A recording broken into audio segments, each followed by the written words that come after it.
उतना मांग ले जितनी तुझे जरूरत है, और बाकी भगवान पर छोड़। उसने क्या पता नहीं मेरे बच्चे को क्या आगे आवश्यकता है। आगे तैयार खड़ा पाओगा, आपका आपसे पहले खड़ा मिलेगा। इसको किस चीज की आवश्यकता है? पति भरता जमी पर जो जो धर पाओ, समर्थ झाड़ू देत है ना काटा लग जाए। तो आप उसके हो गए, तो फिर आपके जीवन रूपी सफर में झाड़ू लेकर कहते मैं उसका दास हूं। दास किसे कहते हैं? गुलाम को। भगवान दास भी पीछे रह जाए, लेकिन भगवान आपकी पुकार से सुनते ही आगे खड़ा पाओगा, और उसको पहले भी खड़ा पाएगा कि मेरा बच्चा आ रहा है, और साफ कर दो कि देश के कर्म के कांटे ना चुभ जा। तो इतना आपने इस मालिक में समर्पित होना पड़ेगा पतिव्रता की तरह, तब लाभ हो। तो कहने का भाव यह है कि त्रिकुटी पर जब आप पहुंचोगे तो वहां इस दास के रूप में परमात्मा मिलेंगे, और जैसा व्यवहार विचार आपका यहां है और जो डिमांड आप यहां लेकर मर रहे हो, तो वहां जाके फिर नहीं मांगोगे कोठी चाहिए जी, कार बन जाए, तो परमात्मा कहें जाते नीचे तू कार कोठी ले, वापस भेज देंगे। तो ये भी आपने आपकी इच्छा यहां से इसलिए हटाई जाती है कि केवल ये मांगो, साई इतना दीजियो जा मैं कुटुंब समावे, हम भी भूखे न रहे अतिथि न भूखो जावे। बता फिर क्या रहेगा मांगने? कुटुंब समान का अर्थ है परिवार की रिक्वायरमेंट ऑफ द फैमिली। अब रिक्वायरमेंट अगर आपने कोई मोटरसाइकिल की आवश्यकता है तो वो भी देगा भगवान, अवश्य देगा। अगर आपको कार की आवश्यकता है तो कार भी देगा, ये गारंटीड समझ लेना। अब जिसने जाना है खेत में और वापस आना, बताओ वो क्या करेगा हेलीकॉप्टर का? वो तो मतलब की बकवाद कर रहा है। तो इस तरह की और फिर कहने अभाव ये मान ले कार मिल गई, जब के कौन सा तो देवता बन गया। निर्धन भक्ति कर रहा है, मजदूर भक्ति कर रहा है। भक्ति भगवान को प्यारी है, भगत भगवान को प्यारा है, तो भक्ति करनी पड़ेगी। किसी ने सुविधा है ऐसे जाने में तो वो कोई दिक्कत नहीं, वो ले लो, वो दे देगा। लेकिन एक मजदूर ने कहा मैंने कार चाहिए, तो कार ने शर्मा मारा, कसी ठा के तेरे जाके वहां खड्डा खोदना, कार ने क्या करेगा? हाँ, भक्ति दोनों ही करोगे, दोनों ही मुक्त होंगे। एक भक्ति दोनों ही सफल होगे, वो कार में घूमने भी सफल होगा और मजदूर भी को भी वही पद मिलेगा जो उस कार में बैठे हुए को मिलेगा। तो हमने तो वो चाहना है, यहाँ की वस्तु चाहिए नहीं आपको। तो इस प्रकार जब इस तरह की भावना आपकी हट जाएंगी तो वहां त्रिकुटी पे एग्जाम होगा आपका। जैसा व्यवहार जैसा विचार आपका यहाँ इस दास के प्रति है, भगवान देखता रहता है। कहते मौला बैठा मोरचे और देखे जन की भेड़, दवा 10 कोट जम किंकर तहां एक नाम की खेड़। अब जैसे यहाँ आपको तरीके बताए जाते हैं, उदाहरण और एग्जाम्पल दे दे के, कथा सुना के, कि परमात्मा जब तपस्या पर आए काल के इस लोक में, तो धर्मदास जी को परमात्मा बता रहे हैं कि जब मैंने उस काल को ये कहा, परमेश्वर कबीर जी बता रहे हैं कि जब मैंने उस काल को ये कहा कि मैं नीचे जाऊंगा और सब जीवों को बताऊंगा तो भगवान नहीं है, और सब गलत मंत्र जाप कर रहे हैं, उनको यथार्थ ज्ञान दूंगा, यथार्थ मंत्र दूंगा और सब जीवों को पार करके सतलोक ले जाऊंगा। तूने बहुत दुखी कर दिया इनको, भगवान की आत्माओं को। तब वो काल इतना ताकतवर है कि मेरे ऊपर झपट्टा मारा मारने के लिए, तो मैंने सतनाम का जाप शुरू कर दिया, और जो ही मैंने सिमरण किया श्वास से, ऐसे गिर गया जैसे पक्षी की पांख कट जाती है। तो कहने का भाव ये है कि जब आप पर कोई आपत्ति आती है, प्रथम मंत्र मिला है तो उसका सिमरण कर दिए शुरू, और सेकंड मिला है सतनाम तो सतनाम का सिमरण शुरू कर दीजिए। सार नाम मिला है तो वो तो कहना है क्या है, वो सिमरण कर दिए। तो तीनों ही एक जैसा प्रोटेक्शन करेंगे यहाँ की आपदाओं में। तो यहाँ परमात्मा हमें बताना चाह रहे हैं, तो यहाँ हमें बताना चाह रहे हैं कि जब कोई भी आपत्ति आवे तो अपने श्वास का सिमरण आपने शुरू कर देना चाहिए, और उस के अंदर जैसे मौला बैठा मोरचे और देखे जन की भेड़, भेड़ माने भिड़ंत, यानी किस तरीके से ये लड़ता है। जैसे एक सैनिक है और उसके पास बंदूक है, गन है, अब वो गन न छोड़ के और पत्थर ठाको मारने चल रहे तो किसा क्या कल है उसके अंदर? तो आपको ये सतनाम, ये नाम की एक बंदूक दे रखी है, हथियार दे रखा है इस काल के दूतों के साथ लड़ने के लिए। अब जब आपके ऊपर आपत्ति आती है, यम के दूत आते हैं, तो परमात्मा ने लिखा, गरीबदास जी ने लिखा है कि वो परमात्मा आपकी हर गतिविधि देखता भक्त की, और आपको ये भी देखता है कि वो किस तरह से उनसे निपटेगा काल के दूतों से। कहते 12 करोड़ यम के दूत, इन 4 दूतों की तो बात ही छोड़ो जो तुम्हें लेने आते हैं। अगर 12 करोड़ यम के दूत सामने खड़े हों और आपने एक सिमरण कर दिया, वो 12 करोड़ नो पड़ेंगे, जाके एक दूसरे के ऊपर उछलते भागते नजर आओगे, नो मैदान साफ कर जाएंगे।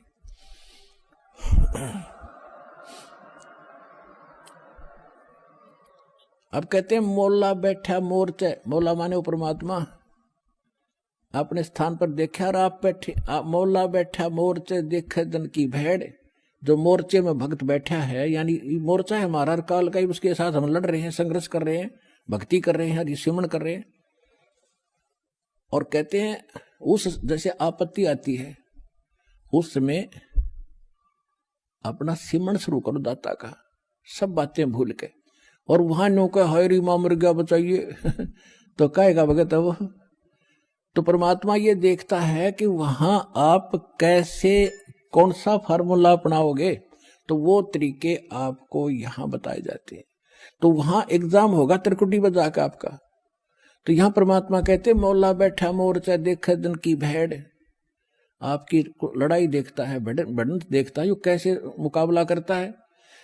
बंदूक धर के पत्थर ठाता है या बंदूक दिखावा है, तो फिर ज्यादा फर्क पड़ जाए, बंदूक दिखाते हैं तो सिमरण स्वरूप नाम के सिमरण से संकट टलेंगे। और कहते हैं 12 कोट जम किंकर जहां 12 दूत यम के दूत सारे के सारे आपके सामने आ जाओ, और एक नाम की खैड़, खैड़ माने टक्कर नुमारा, सब गिरता चल तगड़ा आदमी होता है।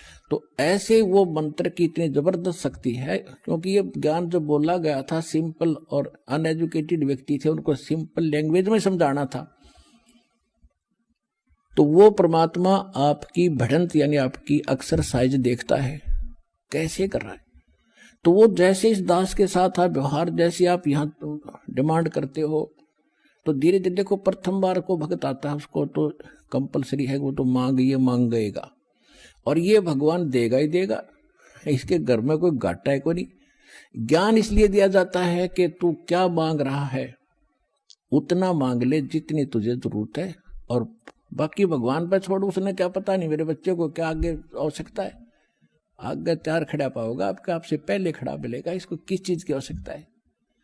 पति भरता जमी पर जो जो धुर पाओ, समृत झाड़ू देत है ना काटा लग जाए। तो आप उसके हो गए, तो फिर आपके जीवन रूपी सफर में झाड़ू लेकर, कहते हैं मैं उसका दास हूं। दास किसे कहते हैं? गुलाम को।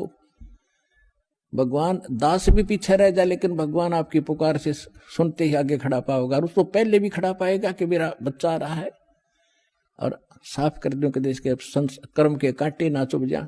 तो इतना आपने इस मालिक में समर्पित होना पड़ेगा पतिव्रता की तरह, तब वह लाभ होगा।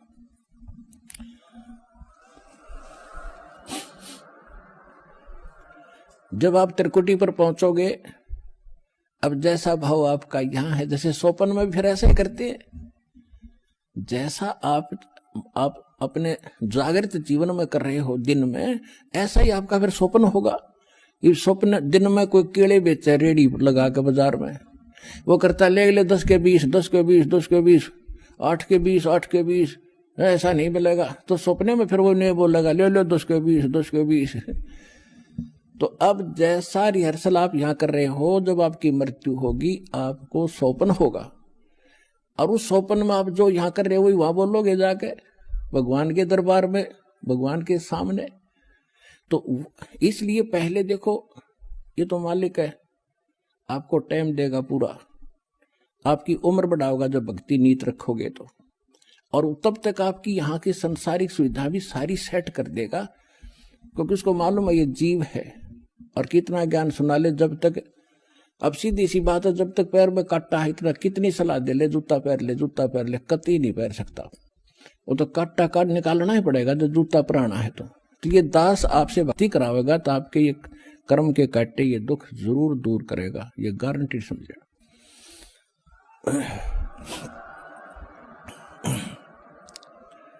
तो उसके लिए आपको धैर्य रखना पड़ेगा। धीरे धीरे रे मना धीरे सब कुछ हो, और माली सीते 100 घड़ा ऋतुआएं फल हो।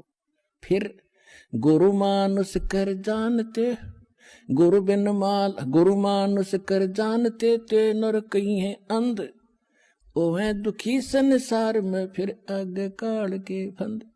परमात्मा आपको तिरकटी पे मिलेंगे, वहां जाते आप समर्पित हो, जैसे दंडोत करोगे तो देखोगे मुंह की तरफ, और परमात्मा जिधर जाएंगे आप पीछे पीछे वहीं भाग लोगे, वहीं साथ जाओगे। तो वहां आपको धर्मराज के दरबार में ले जाया जाएगा। गेल जाएंगे दाता साथ में इस दास के रूप में। भाई कर ले गुरु वकील मुकदमा भारी है। परमात्मा सब तरह की सलाह देते हैं कि गुरु आपके एज एडवोकेट का भी काम करेगा उस धर्मराज या न्यायाधीश के दरबार में, जो यहाँ का चीफ जस्टिस है 21 ब्रह्मांड का, एक ब्रह्मांड का। तो वहां साथ जाएंगे दास के रूप में परमात्मा, और उनको कहेंगे कि सर निकालो गीता अध्याय नंबर 18 के श्लोक नंबर 66 को। ये विधान है भगवान का, सर्वधर्मान परित्यज माम एकम शरणम व्रज अहम तवा सर्व पापे भयमुक्षामि मा शुच। वो किताब खुल जाएगी गीता वहीं पर कि इस तेरे भगवान की बोली हुई है ये, इस ब्रह्म की।